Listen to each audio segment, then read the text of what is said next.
Hi friends, welcome to GK world. আমরা যে general সায়েন্সের ক্লাসটা চালু করেছিলাম সেখানে আমি 7টা পার্ট আপলোড করেছিলাম। তো আজকে তার 8 নম্বর পার্টটি দেখে নেবো। যারা আগের পার্টগুলো দেখোনি অবশ্যই দেখে নিও, আমি সেগুলো লিঙ্ক ডেসক্রিপশানে দিয়ে দেবো। এছাড়াও তোমরা ডেসক্রিপশানে ডাব্লিউবিপি কনস্টেবল ও ক্লার্কশিপের পিএসসি ক্লার্কশিপের জন্য বিভিন্ন রকমের জিকে সেট পেয়ে যাবে। তো অবশ্যই সেগুলো একটু পারলে দেখে নিও, ঠিক আছে? তো দেখো আজকের প্রশ্নের প্রথম প্রশ্ন কি বলা হয়েছে আজকের সেটের। বলা হয়েছে দেখো, ব্যাঙাচির ফুলকা ও লেজ নিম্নের কোন প্রক্রিয়ায় অবলুপ্তি ঘটে? তো 4টি অপশান তোমাদের সামনে রাখা আছে। তো সঠিক অ্যান্সারটি কী হবে? এটি হয়ে যাবে অটোলাইসিস পদ্ধতিতে, ঠিক আছে? তো দু নম্বর অপশান তোমাদের সঠিক অ্যান্সার। পরের প্রশ্ন কি বলা আছে দেখো, ক্লোরোপ্লাস্টে ক্লোরোফিল কোথায় থাকে? তো এটি সঠিক অ্যান্সার কী হবে? এটি হয়ে যাবে গ্রানাই। 2 নম্বর অপশান হয়ে যাবে এটি সঠিক অ্যান্সার। নেক্সট কি বলা আছে দেখো, কোন কোষীয় অঙ্গাণু অ্যাক্রোজোম গঠনে অংশ নেয়? তো এটি সঠিক অ্যান্সার কী হবে? না, যে কোষীয় অঙ্গাণুটি অ্যাক্রোজোম গঠনে অংশ নেয় সেটি হয়ে যাবে গলগি বডি। 3 নম্বর অপশান এটি সঠিক অ্যান্সার। নেক্সট কি বলা হয়েছে দেখো, উদ্ভিদের বর্ণ গঠনে অংশ নেয়। তো নিম্নের কোনটি উদ্ভিদের বর্ণ গঠনে অংশ নেয়? ক্রোমোপ্লাস্টিড। তো 2 নম্বর অপশান হয়ে যাবে তোমাদের সঠিক অ্যান্সার, ঠিক আছে? ক্রোমোপ্লাস্টিড বর্ণ গঠনে অংশগ্রহণ করেন এবং লিউকোপ্লাস্টিড হচ্ছে বর্ণহীন প্লাস্টিড, ঠিক আছে? নেক্সট কি বলা হয়েছে দেখো, মাইটোকন্ড্রিয়ার প্রধান কাজ হলো। তো এটি সঠিক অ্যান্সার কী হবে? না, মাইটোকন্ড্রিয়ার প্রধান কাজ হয়ে যাবে শ্বসন। তো 1 নম্বর অপশান এটি সঠিক অ্যান্সার। নেক্সট কী বলা হয়েছে দেখো, ক্রিস্টি পাওয়া যায় কোন কোষ অঙ্গাণুতে? তো এটি সঠিক অ্যান্সার কী হবে? ক্রিস্টি পাওয়া যায় নিম্নের কোথায়? এটি হয়ে যাবে মাইটোকন্ড্রিয়াতে। 1 নম্বর অপশান এটি সঠিক অ্যান্সার। পরের প্রশ্ন বলা হয়েছে দেখো, থাইলাকয়েড উপস্থিত। তো নিম্নের 4টি অপশানের মধ্যে সঠিক অ্যান্সার কী হবে? থাইলাকয়েড উপস্থিত নিম্নের কোথায়? এটি হয়ে যাবে ক্লোরোপ্লাস্টে। 3 নম্বর অপশান তোমাদের সঠিক অ্যান্সার। নেক্সট কি বলা হয়েছে দেখো, উদ্ভিদ কোষ প্রাচীরের মুখ্য উপাদান হলো। তো এটি সঠিক অ্যান্সার কী হবে? না, উদ্ভিদ কোষ প্রাচীরের মুখ্য উপাদান হয়ে যাবে সেলুলোজ। 2 নম্বর অপশান এটি সঠিক অ্যান্সার। পরের প্রশ্ন দেখো কি বলা হয়েছে, প্রাণী কোষে কোন কোষীয় অঙ্গাণু স্পিন্ডল তৈরি করে? তো এটি সঠিক অ্যান্সার কী হবে? প্রাণী কোষে যে কোষীয় অঙ্গাণুটি স্পিন্ডল তৈরি করে সেটি হয়ে যাবে সেন্ট্রোজোম। 2 নম্বর অপশান এটি সঠিক অ্যান্সার। পরের প্রশ্ন কি বলা হয়েছে দেখো, মানব দেহের দীর্ঘতম কোষ হলো। তো আশা করি সবাই জানবে, এটি সঠিক অ্যান্সার হয়ে যাবে স্নায়ু কোষ। 2 নম্বর অপশান এটি সঠিক অ্যান্সার। নেক্সট কি বলা হয়েছে দেখো, কোষীয় আবরণীর তরল মোজাইক নকশা প্রদান করেন নিম্নের কে হবে? এটি সঠিক অ্যান্সার। না, কোষীয় আবরণীর তরল মোজাইক নকশা প্রদান করেছিলেন সিঙ্গার ও নিকলসন। 2 নম্বর অপশান এটি সঠিক অ্যান্সার। নেক্সট প্রশ্ন দেখো কি বলা হয়েছে, প্রোটোপ্লাজম নামকরণ করেন প্রথম। তো এটি সঠিক অ্যান্সার কী হবে? প্রোটোপ্লাজম নামকরণ করেছিলেন প্রথম পার্কিনজি। 2 নম্বর অপশান হয়ে যাবে এটি সঠিক অ্যান্সার। নেক্সট প্রশ্ন কি বলা হয়েছে দেখো, একটি পর্দাবিহীন কোষীয় অঙ্গাণু হলো। তো এটি সঠিক অ্যান্সার কী হবে? একটি পর্দাবিহীন কোষীয় অঙ্গাণু নিম্নের কোনটি? এটি হয়ে যাবে সেন্ট্রোজোম। 2 নম্বর অপশান হয়ে যাবে এটি সঠিক অ্যান্সার। পরের প্রশ্ন দেখো কি বলা হয়েছে, উদ্ভিদ ফ্যাট ও অয়েল সংশ্লেষণ করে নিম্নের কোথায়? তো এটি সঠিক অ্যান্সার কী হবে? উদ্ভিদ ফ্যাট ও অয়েল সংশ্লেষণ করে নিম্নের কোথায়? এটি হয়ে যাবে এলাইওপ্লাস্টে। 3 নম্বর অপশান হয়ে যাবে এটি সঠিক অ্যান্সার। এলাইওপ্লাস্টে উদ্ভিদ ফ্যাট ও অয়েল সংশ্লেষণ করে, অর্থাৎ সঞ্চয় করে, ঠিক আছে? নেক্সট প্রশ্ন কি বলা আছে দেখো, উদ্ভিদ স্টার্চ সঞ্চয় করে নিম্নের কোথায়? তো এটি সঠিক অ্যান্সার কী হবে? আশা করি অনেকজনাই জানবে, এটি সঠিক অ্যান্সার হয়ে যাবে অ্যামাইলোপ্লাস্ট। 1 নম্বর অপশান হয়ে যাবে এটি সঠিক অ্যান্সার।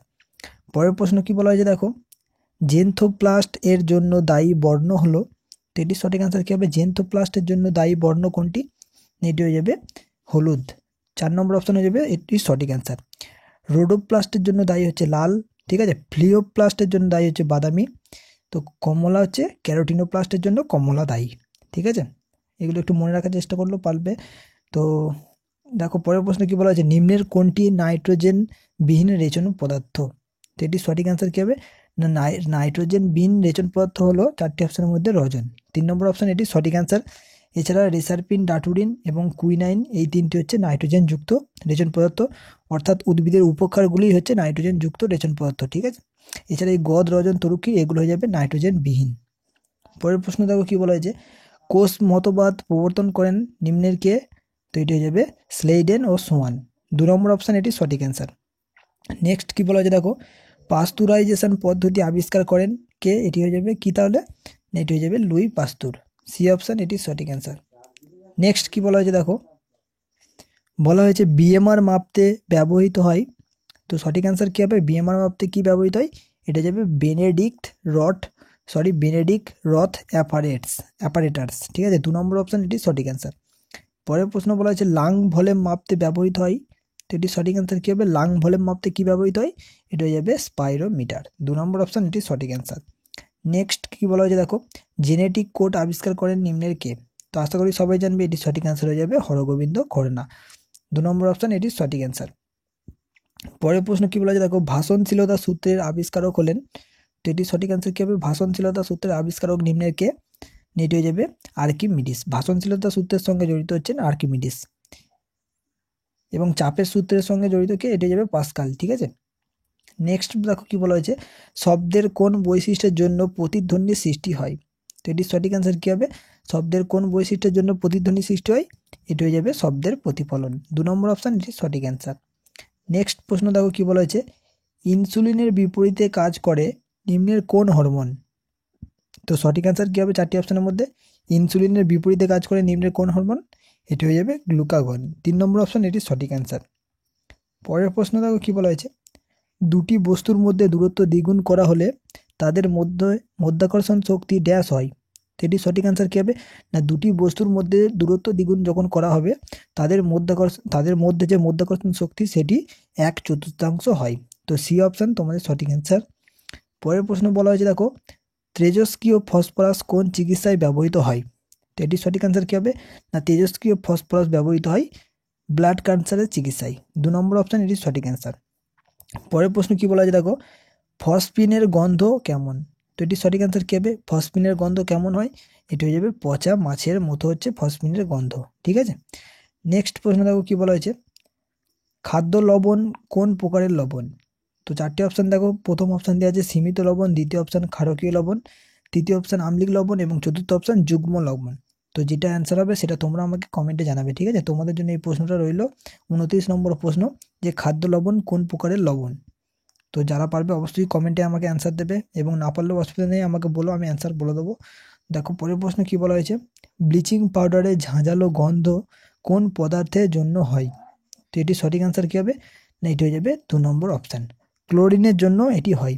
ব্লিচিং পাউডারে যে ঝাঁঝালো গন্ধযুক্ত সেটি হয় ক্লোরিনের জন্য। তো 2 নম্বর অপশান হয়ে যাবে তোমাদের সঠিক অ্যান্সার, ঠিক আছে। তো আজকের পার্টটা এই পর্যন্তই ছিল। যদি ভালো লেগে থাকে তো অবশ্যই একটা লাইক করে দিও, অবশ্যই নিজেদের বন্ধুদের একটু শেয়ার করে দিও, ঠিক আছে, যাতে তারাও এই ভিডিওটিকে উপকৃত হয়। এবং যারা আমাদের চ্যানেলে নতুন, তো অবশ্যই চ্যানেলটি সাবস্ক্রাইব করে নিও এই ধরনের ভিডিও রোজ পেতে, ঠিক আছে। এবং যারা আগের পার্টগুলো দেখোনি অবশ্যই একবার দেখে নিও, ঠিক আছে। তো সম্পূর্ণ ভিডিওটি দেখার জন্য অসংখ্য ধন্যবাদ।